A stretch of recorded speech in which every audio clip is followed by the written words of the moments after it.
Welcome to the Growth Enablement Madness podcast, and I'm Jim Ward, your host, CEO of BrainCell, the Growth Enablement Company. I'm absolutely mad about helping businesses grow and scale. And in this podcast, my team and I get a chance to talk shop with industry thought leaders about a variety of growth enablement strategies, stories, and technology trends. I'm happy that you're here, so let's get the growth conversation started.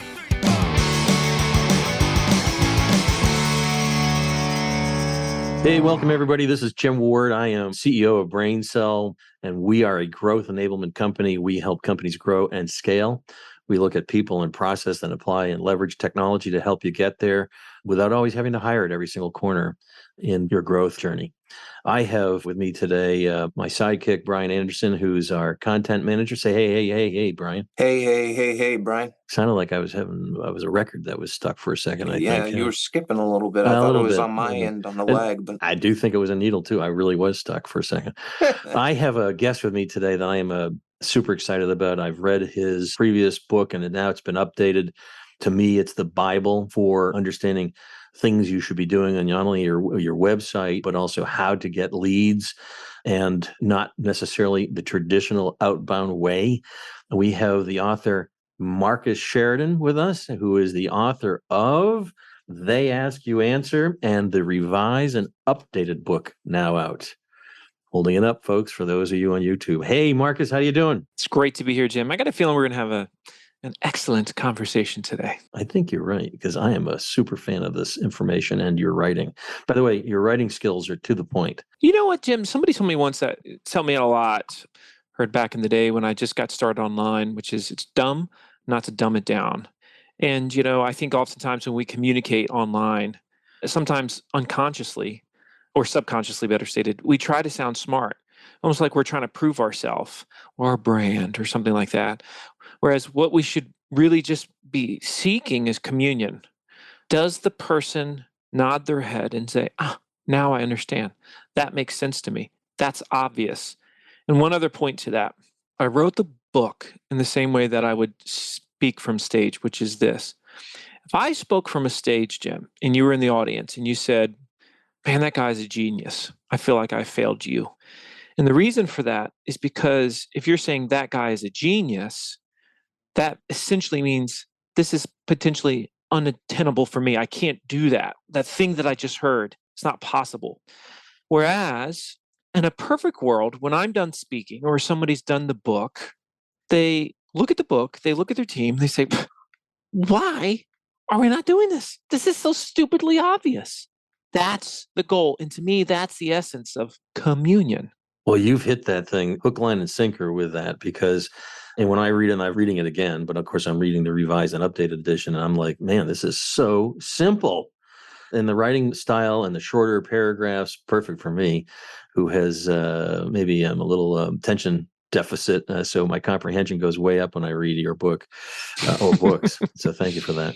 I wanted to ask you a question. We call ourselves a growth enablement company, but I want to get from you, what do you think growth enablement means? I think it means anything that allows you to become the best version of yourself. And I think the thing that a lot of people don't understand when they get in business is the old adage, if you're not growing, you're dying. It's actually true. It doesn't, people say, well, I like being just what I am. I just want to stay at $1 million rev. I want to stay at $5 million rev. Well, you think that's possible until it's not. And that's why companies die. If you're flatlining, flatlining means you're dying. And if you are not growing at all as a business, it's not sure. I mean, there's going to be times when it happens. There's going to be ebbs and flows, right? There's going to be ups and downs. But overall, if you're not moving in an upward trajectory, there's a very good chance your business is not healthy. I think people don't necessarily realize it because they say, I like things how they are. Well, you might say that, but eventually you're probably going to be working for somebody else if that is your pure mindset. That is so true. And I've been through companies that in a previous life that comfortable where you were and ultimately not in business anymore. And perhaps it's also about evolution because things change. And I think your book hits, again, although when I first read it, the internet is a part of that revolution and evolution. So, you consistently drive home how people are buying today, the buyer's journey. Tell me a little bit about, and I think it was chapter 3, I was reading what ties all businesses together, dependence on buyer trust. What does buyer trust look like today? And this is to me, this is the building block of all businesses is trust. We cannot talk about it enough. We cannot obsess about it enough. And that's because if you think about it, a lot is changing. It's happening fast, right? With the internet or, now it's Web3, right? Is supposedly around the corner. But what's not going to change? And I think that's where we have to start as businesses. If I say to someone, is trust going to be fundamental to your business in 20 years? You're going to say, well, of course it is. If I say, is Facebook going to be fundamental or is YouTube fundamental? You don't know that because those are platforms. Eventually they will die. They will die. But trust won't die because if I say, when did trust start? You have no answer. It just is. And so the companies that are the best at adjusting to the next thing, they don't go and learn all the nuances of the next thing. They say, okay, there's a new thing. Let's do what we've always been doing to engender trust and just take it to that platform. That's the key, or that's what needs to be the obsession. That's also why there's a lot of stupid debate that happens in boardrooms. Because if we just ask the simple question, yeah, but would it induce more trust with the marketplace? That would solve so many of these frivolous debates. Should I be talking about cost and price on my website? Would it induce more trust in the marketplace? Yes or no? It's a very simple question. It's the ultimate litmus test. No, no, stop the buts for a second. Would it induce more trust in the marketplace? That needs to be the starting point when we're discussing things like strategy, be it marketing or be it sales or whatever that thing is that you're debating about. Would it induce more trust? So a key question to ask about everything, I guess, when you're considering a business decision, does it create more trust with your potential buyer along their journey? Couldn't agree more there as well. And what things are changing, right? Things are becoming more digital. The digital transformation era is certainly here. We've got bots, et cetera.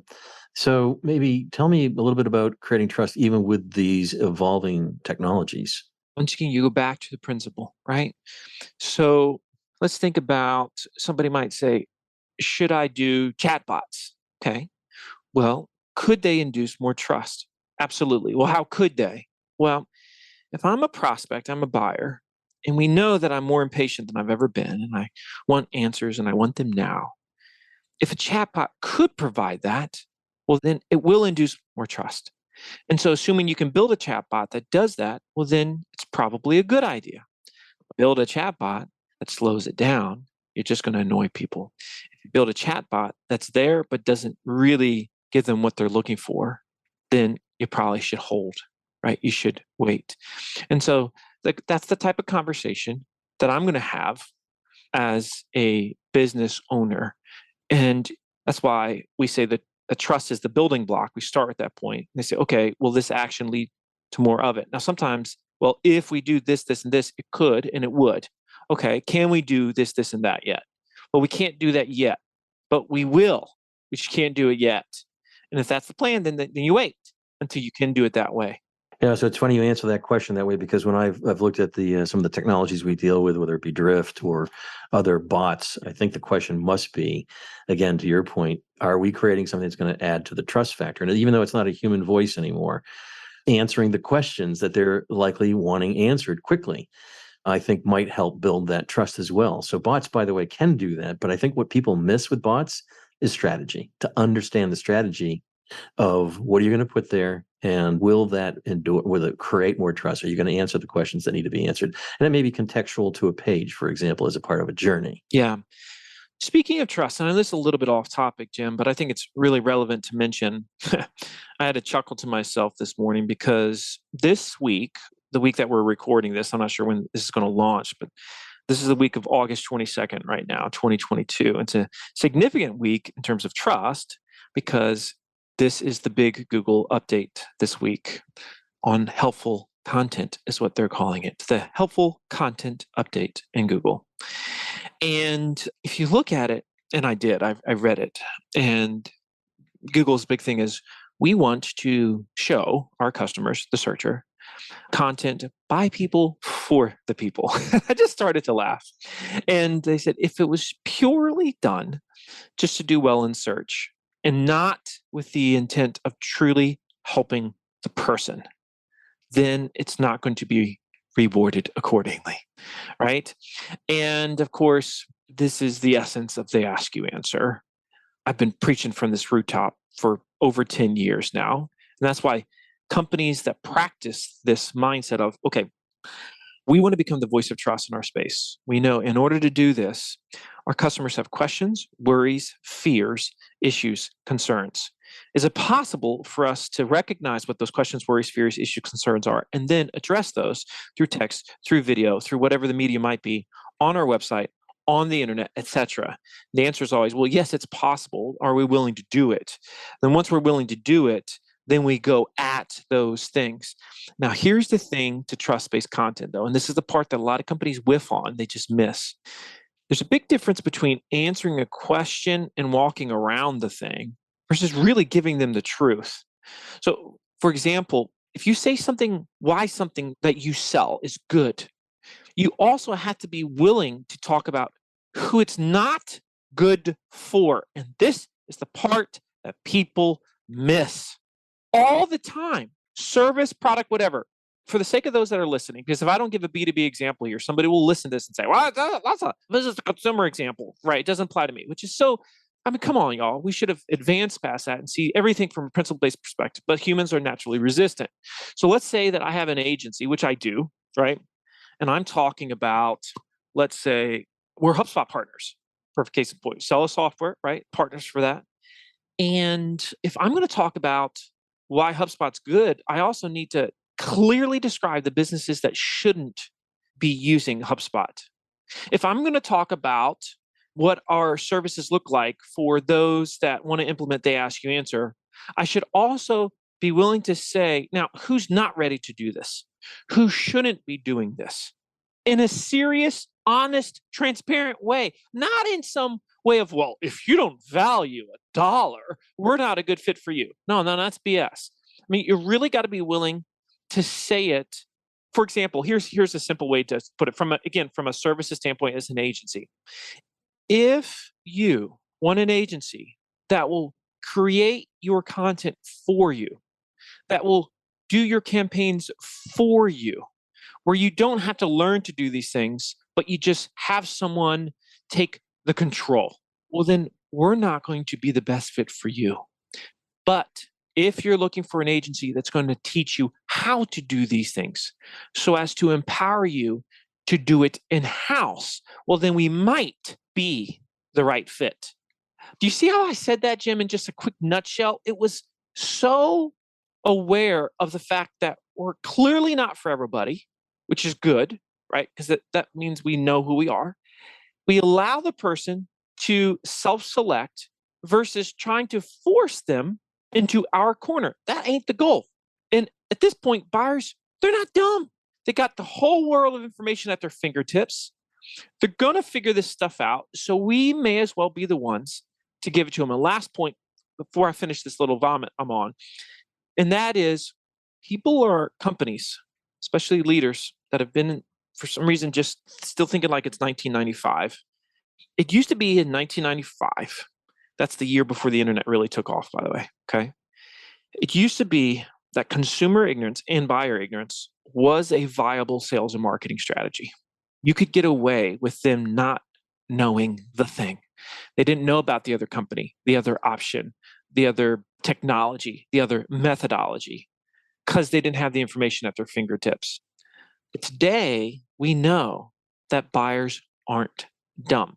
They might start out uninformed, but eventually they will be informed. Thus, the choice we have is simple. Either we can address the thing and they can learn it from us, and we can be a part of the conversation, or we can ignore it like the ostrich with its head in the sand and just think once they get all that worked out, once they get their answers, they're magically going to come back to us to give us their business. How ridiculous is that? But yet, that's still, if we're being very honest, the majority of the marketplace. Absolutely. The ostrich is a perfect example in your book as well. So, Marcus, is this what we talk about, which is the elephant in the room? Is that what you're referring to? Is this the elephant in the room? Every industry has elephants, right? Think about the actual imagery of an elephant in a room. If you walked into a room with an elephant, would you not see the elephant? So that's why your analogy is dead on, Jim, because when we talk about questions, worries, fears, doubts, concerns, all the emotions that buyers have, all those worries, fears, doubt, concerns, those are the elephants in the room.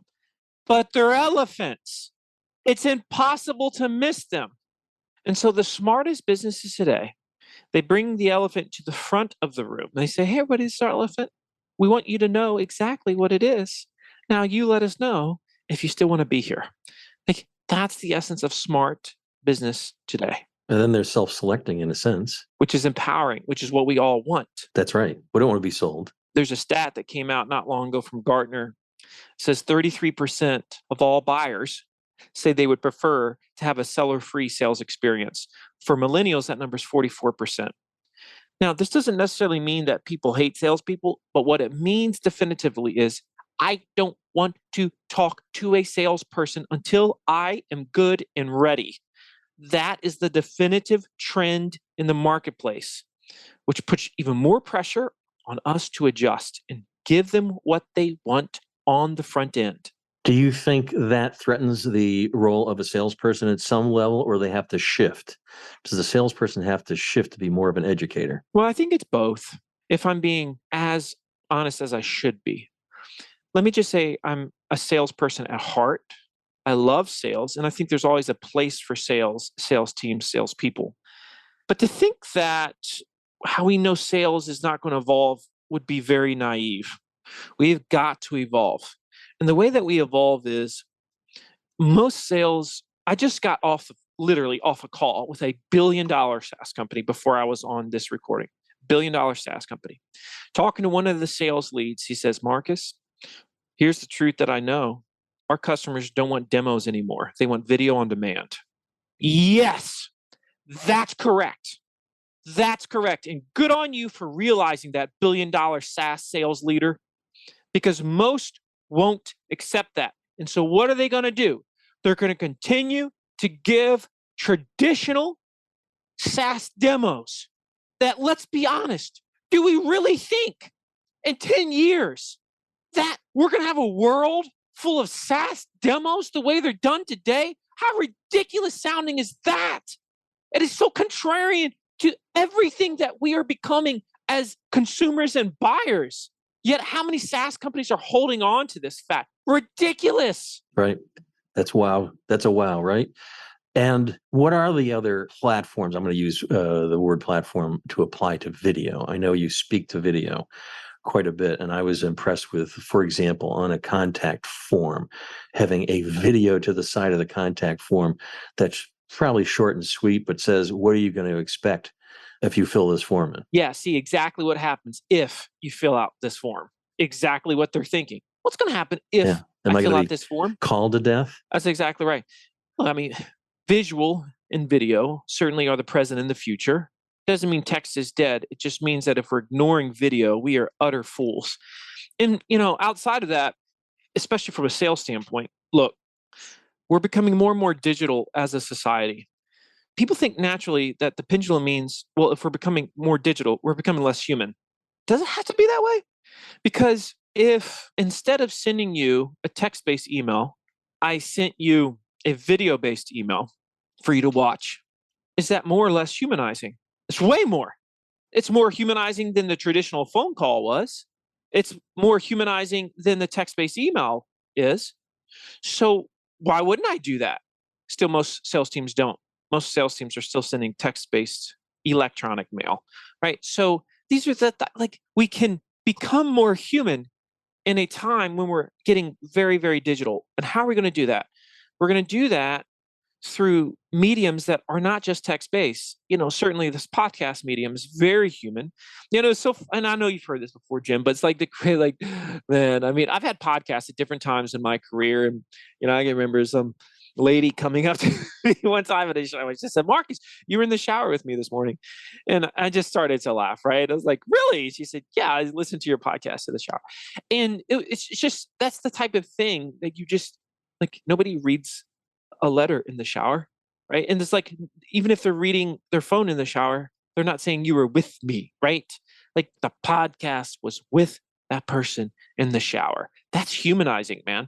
And we got to do a lot more of that. So, see, I think that's a part of our growth enablement concepts, which is not only growing revenue, but also efficiencies. And basically what you're doing is you're also giving that human more time in the day to do the other things that are really more important, because you've educated the consumer or the buyer or the client prior to getting there. You perhaps have shortened the sales cycle and you've started to build a relationship. Is that a fair statement? It's a and I love the word efficiency. There's so much that we can do to be less redundant, less wasteful, be it from a sales standpoint, from a marketing standpoint, from a growth standpoint. Right. I'm going to move the conversation a little bit now over to the selling side, because I want everybody to understand this isn't just about marketing. It's about sales and marketing. When you think about they ask, you answer. And what we're doing is we have required everybody in our company to read this book, because I recognize that this time that this is a culture, that you're really designing a culture around, and understanding what everybody needs to be on the same page, which means just like your vision for your company, everybody needs to be on that page in order to get to where you want to go. But everybody needs to be on the page of they ask, you answer culture. Now, over to the selling side, you have something called assignment selling, and it's really interesting. And I know it's going to scare a lot of salespeople and even maybe sales managers. Tell us about that and how it works. Well, the principle of assignment selling started for me in 2014. What I was doing is I was comparing two groups of people on my swimming pool company's website. One that had filled out a form and bought versus those that had filled out a form and didn't buy. So I said, what is the behavioral difference between the ones that did versus did not buy? And what I found was if someone read 30 or more pages of the website, they would buy 80% of the time. If they didn't hit 30 pieces of content consumed, the closing rates were about 25%, which is industry average. In other words, it was just normal, right? It was nothing, they had not advanced really. So I said to myself, when I saw this, I'm like, oh my goodness. So it's obvious what I need to do. I need to get everybody that I meet with to consume, in our case, in our pool company's case, 30 pieces of our content. Of course, what's happening over those 30 pieces of content? They're either pushing themselves down or out of the funnel as quickly as possible. They're getting those obvious questions, they're understanding them, getting them out of the way so that when you actually meet with the prospect, you're so much further down that buying process, right? And it's just so much more effective. So I said, okay, I need to have a method for doing this. And we call it assignment selling. And assignment selling is something I've now trained sales teams all over the world. It's incredibly effective. This is how most organizations work. Okay. And this is sad reality, but I just want to paint real pictures here that are true. Most sales departments don't even know much about the content that is being produced by marketing. And certainly most do not integrate it intentionally into the sales process. And so assignment selling is knowing, okay, here's all the tools in my toolbox from a content perspective that I have, all the articles, the videos, etc. And then being very strategic with those. But it doesn't stop there. There's a way that you should do it. So for example, if you were the prospect, Jim, a lot of people, salespeople, would say something like this to you. Okay, Jim, so before we meet for our meeting on Friday, it would be great if you could look at this one video. It'd be great if you could give that a look. Okay. Anyway, I'll see you on Friday, Jim. And that's what they think integrating content into the sales process is. And that is a joke. Whereas if you do it the right way, you got what it is, you've got why it matters to them based on fear, uncertainty, and doubt, okay, based on FUD. And then finally, number three, an actual confirmation that they'll do the assignment. So it sounds something like this. So Jim, if you're going to buy a pool, you're going to spend probably a lot of money on a pool. So because of that, I know you don't want to make any mistakes. And so as to make sure you don't make any mistakes, I'm going to make sure you're well educated. So here's what's going to happen. As we're talking on the phone right now, or whatever the medium is, I'm going to send you two things via email. The first thing I'm going to send you is a video that shows you the entire process of a fiberglass pool being installed in your backyard. This way, you're going to see what it looks like when the excavation is done, gets set in the ground, patio goes around it, the whole nine. And this way also, you're not going to say to me on Friday when I come out to your house, so Marcus, what does this process look like? You're already going to know. Now, the second thing I'm going to send you is a guide. This guide answers a lot of the questions about pools that you have that nobody's been willing to answer yet. Like, should I get a heater with my pool? What's the best type of heater? Should it be gas? Should it be electric? Should it heat and cool my water? Should I get a cover? What's the best type of cover? Should it be mesh? Should it be solid? Should it be solar? Should it be automatic? Now, this guide, it's a little bit long. It's about 30 pages, but I promise it'll be well worth your time. So, Jim, will you take the time to review these things before our appointment on Friday? So if you notice, I gave you an assignment. What? Okay, it was 2 things, a video and a guide. 2, I explained why they were necessary. It's going to prevent you from doing this. It's going to help you to know this. I teased out like all these questions that you probably hadn't even thought of as a buyer, like, man, I really need to do that. And then finally, number 3, I said, will you take the time to review those things before our appointment on Friday? I didn't say, how does that sound to you? Fine. That's not selling, right? I said, will you take the time to review these things before our appointment on Friday? And most people, of course, are going to say, yes, that's assignment selling. And if you're really good, Friday rolls around that morning, you confirm that they've actually done the assignment. Because I can assure you, if they haven't done any of the assignment, they're not ready to buy. They're not going to buy. They're not valuing your time. But if they take the time to do those things, your closing rates are going to explode. Yeah, that's the key, is they took the time to educate themselves. I'm guessing within that content that you're sending out of that 30-page, you're also talking about who's not a good fit or might not be. You talk about those things? I want them to call me up and say things like, Marcus, I'm so glad you sent me that, because I realized that fiberglass isn't a good fit for me.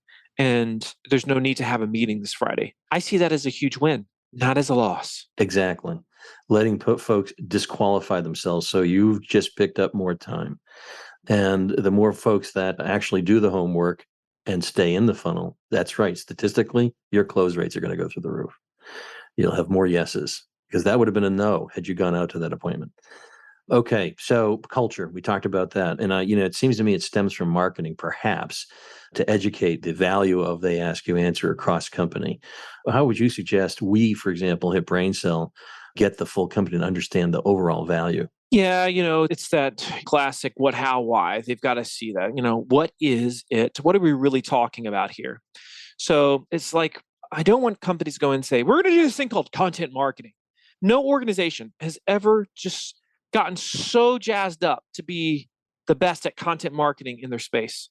But if you go to them and you say, when people have a question in our space, do we want them to come to us? Yes. Do we want them to think our name? Yes. Do we want to be seen as teachers? Yes. Do we want to solve their problems? Yes. Do we know they're using the internet? Of course they are. Are they just like us? Yes, they are.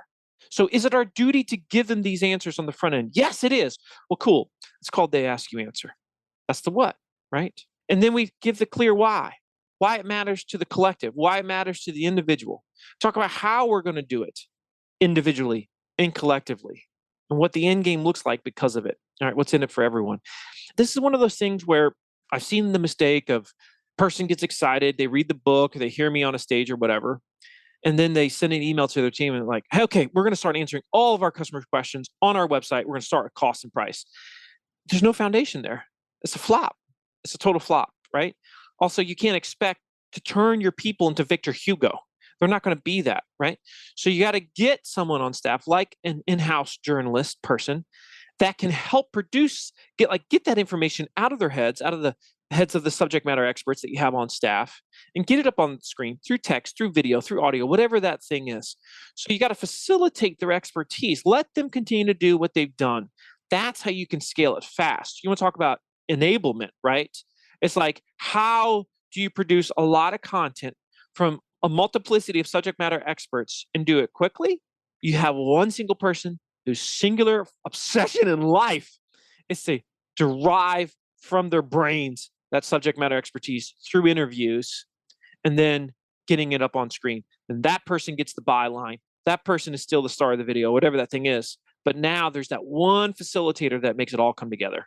That's you, Brian. That better be you, Brian. Word, Brian. That is totally And me. I believe you're a journalist major out of college, Brian? Yep. Bachelor of Arts in Journalism out of Hofstra University. There you Yep. go. Even the Proof right there. Right. I've read it in the book, and I was, I heard it first from Inbound Marketing and Dharmesh Shah and Brian Halligan's book about, don't hire your traditional marketer. Consider a journalist major. And president of our company, Sonia Friedel, is a journalist major, just like Brian. I find that they are great at asking questions. Got to be curious. Yep. And Gotta you be got to curious. understand how to translate complex into a way that everyone understands it. Keeping it simple. Right. Okay. Well, I did have one other question about, you mentioned that, the person comes out, we're going to do anything on costs and whatever, and that was a flop. But the concept of answering the cost question, I think, is very important. And a lot of folks are afraid that they go to the ostrich Still the bane method. of my existence 10 years later. Is it? Yes. And let me ask you this specific question. If somebody starts to talk about cost, is it too light to say it's between this and this? No. Here's the thing. People hear costs and they're like, "Oh, you're telling me I got to put my rates on my website." No. Right. What we're saying is you have to teach them the marketplace. What drives cost up? What drives cost down? Why are some companies expensive? Why are some companies cheap? Those are the 4 fundamental questions right there of a cost page. They don't have anything to do with you. Anything to do with how much you cost. The final 20% is, where do you fall? Now, that might be a range. Now, I would suggest at a minimum that you say, like for the pool company, you'd say our average customer spends between $70,000 and $110,000, right? Or as an agency, our average customer spends in the neighborhood of $8,000 to $12,000 a month. These are fair things to say. You can also say you could be more, you could be less, right? It's totally fine. But you want to teach them, okay, as you're going out and you're researching SaaS products or you're researching agencies or consultants or whatever, let me help you understand what you're going to find, the different pricing tiers you're going to notice in the industry, why those tiers exist, what they generally include, what they don't include, the pros and cons to each. Oh, by the way, here's where we are. Now make a decision because you've got all the chips in front of you. I love it. I love it. I do. And you could even help them with the concepts of, like you said earlier, what would drive costs down? In the software marketplace, it might be that you've agreed to a multi-year agreement and you could control your costs that way. So you give them those pointers ahead of time and they become educated. As I've got, again, this big SaaS company I was telling you about. We just did a whole cost thing, first time they've ever done it in this company. By the way, it ranked #1 on Google in the first 48 hours. Surprise, surprise. Anyway, they explained very openly how there's freemium products. They gave the pros and the cons to freemium products in the marketplace, right? They don't have a freemium. But did they ignore it? Heck no, because that would be dishonest and disingenuous. So they openly talked about that. They talked about lower tier. They talked about middle tier. They talked about upper tier. They talked about how they really fit the middle to upper tier. They help people know if they weren't a right fit for. It's glorious. Glory. Everybody wins. Yes, exactly. And everybody wins in the fact that not only did the customer win, but also the person who's selling. Salespeople love this stuff. At first, they get afraid because they're thinking, like, they're not going to have anything to say, and they're just going to go in and say, "You're $10,000." No. Right now, the salesperson's like, finally, they understand why my competitor's so cheap, because they're a level 2 and we're a level 3, and they said, "Hey, I want a level 3. I know I want a level 3 because I read the article, and that's definitely what I want. I want level 3." Right. In the ideal world, as we're going to get to it, but it won't be ever ideal. I suppose it'll continuously evolve. But by the time that they've done their research, the dark funnel, intent buyers, and they get to you and you've then continued their journey of becoming educated, that literally when that salesperson, perhaps they're not a salesperson anymore, they become more of an order taker because they know exactly what they want. I believe you can get there. You can. There's no question about it. And even saying that scares a lot of businesses because you're like, "What do you mean by my sales team?" It's like, okay, if you had a choice, would you rather your sales team be on the bloody battlefield every single day, or would you rather them be doing much more order taking? The answer is obvious. It doesn't mean they're not valuable still. It just means, like, it's obvious to those that are listening. These are the choices we have. Again, I go back to some of the initial points that we made at the beginning. We have a choice. We can address the question, the fear, the worry, the concern, or we can allow our competitors to do it. that is the choice we have. Which would you prefer? All of this integrates very well also with process, right? And we did a podcast with Mike Payton, otherwise known as Payton. He wrote a book on process. He's an EOS guy. You know about EOS? Oh, sure. Yeah. Great framework. Yeah, they all integrate together in so many ways. So this is our time when we get to know you a little bit better, and the audience gets to know you a little bit better. We call it our Techtainment session. We have not asked you these questions in advance, have we? I have no idea what you're going to ask me. No idea. All right. Well, Brian, you're on. Sure. So, Marcus, when it comes to something about you, a personal trait or a mentality that you have, what is something about you that still gets in the way of your professional goals? I tend to be very disorganized, especially with small details, and I will procrastinate with those things. It sounds like me. Yeah, it sounds like somebody else I know. Yeah, very much so. And if you read Traction, it talks about the visionary and the integrator. If you remember that? When I read it, I was like, oh my God, I'm the visionary. No wonder I hate the small details. I need an integrator. So that's how these things dovetail together. So my question for you is, what mistake do you keep making over and over again? Well, this is tougher because I feel like I've been on a journey of personal development my whole life. I would say that there's probably still times where I under interview in the hiring process because I go too quickly with my gut versus really testing the person out and seeing how they are in actual performance. Yeah. I think that's commonplace, by the way, commonplace, because I do think you have to have a hiring process. By the way, you speak to the Pareto principle as well. Very much so. Believe in it very strongly. Yeah, me too. And even with the process concepts and the concepts you talk about is you reverse and you think about what are the 20% of the things that I can do to get 80% of that of the results. So it's not so overwhelming at that point. And so if it's a hiring process, you're going to think about what are the 20%? What's the steps I need to take in the hiring, assessments, et cetera. And numbers don't lie. Anytime you can put a number on things, we now have a 4-step hiring process. So we use some rubrics as well to help take that little gut instinct away because it hasn't always served me well. Sort of like flying a plane without instruments, right? I could be upside down and think I'm right side up. So you need your instruments. This has been awesome, man. I've been looking forward to interviewing you for a long time. So the book's been out a long time. Again, the book is They Ask You Answer. The author is Marcus Sheridan. Where can they find this book? You can pretty much find it online anywhere. And, what's wild about first, it came out in 2017. The revised version came out right at the end of 2019, beginning of 2020. I can tell you it's selling more today than it sold in 2017. It's picking up momentum like a snowball rolling down a hill. It's so fun to watch. It's so cool to be a part of. And that's because transparency, honesty, trust, they're fundamental truths of business and of the human existence. And I think the book is going to have legs for a long time. I agree with you. And I think it's amazing that you, from what I read, did you have a teacher's background? Were you did you go to school for teaching or education? Yeah, I went to school to be a PE teacher. You did? Interesting. Well, I think it's really served you well because you've brought it over to They Ask You Answer, which is an element or a large part of is teaching and getting that trust. So I think you've done a very good job. Is there anything else you want to talk about? Other books that you have out that you think would be relevant to folks who are trying to improve their businesses, their lead flow? Geez, I've got some coming out I think I've got a book that's going to come out probably in the next year and a half, 2 years that I think is going to do 10x what They Ask You Answer has done. But I'll just wait for now. I continue to believe Good to Great is one of the premier business books of all time. That's certainly my most listened to business book of all time. I think the most important personal development book ever written is How to Win Friends and Influence People to this day. And I still, to this day, listen to Jim Rohn. If you've not listened to Jim Rohn before, everybody, I know you have, Jim, but others probably haven't heard of him, but he was Tony Robbins before there was a thing called Tony Robbins. And you can find him on YouTube, ROHN, Jim Rohn.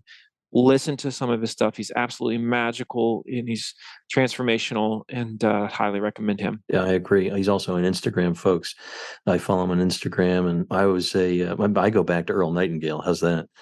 Before Yeah, the Tony that's a good Robbins of one. the world. Yeah. So Think and Grow Rich, right? Is that right? no, that was Hill. Yeah, it was Napoleon Hill. Napoleon Hill. Nightingale was the same group though as Hill. Yeah, he was. We could go down the history road of personal development here. All right. So, anything on the roadmap for you? Any talks coming up? You're going to be doing anything in a master class, or you're going to see me around? I mean, one thing that I do have is a free They Ask You Answer course on our agency website, which is impactplus.com. So if anybody's listening to this, you can go to impactplus.com, and there's a place, we have essentially a learning platform called Impact Plus Pro. And there's a whole set of free courses on there that are literal video courses that you'd pay a bunch of money for online that you don't pay.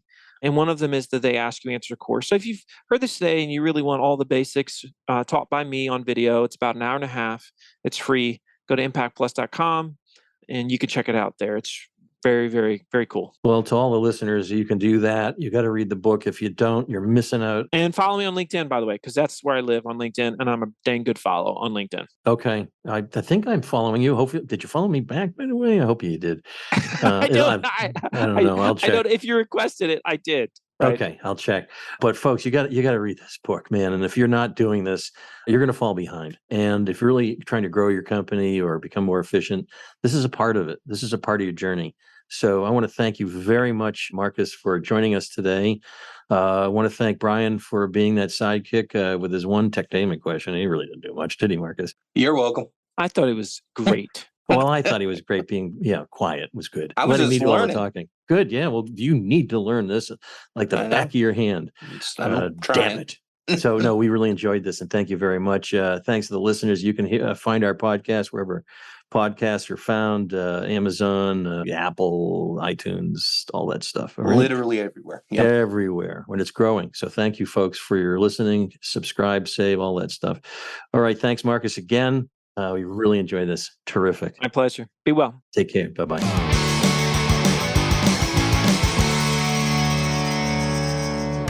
Thank you for listening to this episode of Growth Enablement Madness podcast. I also want to thank Divinio Podcast for this episode's production and distribution. Finally, thank you to Sam Ward for our musical introduction and outro. Be sure to check out all of our episodes wherever you listen to your podcasts, including Spotify, Apple Podcasts, Google Podcasts, and more. New episodes are available monthly and cover all important topics for growing and scaling your business. Until next time, this is Jim Ward signing off. Let's grow.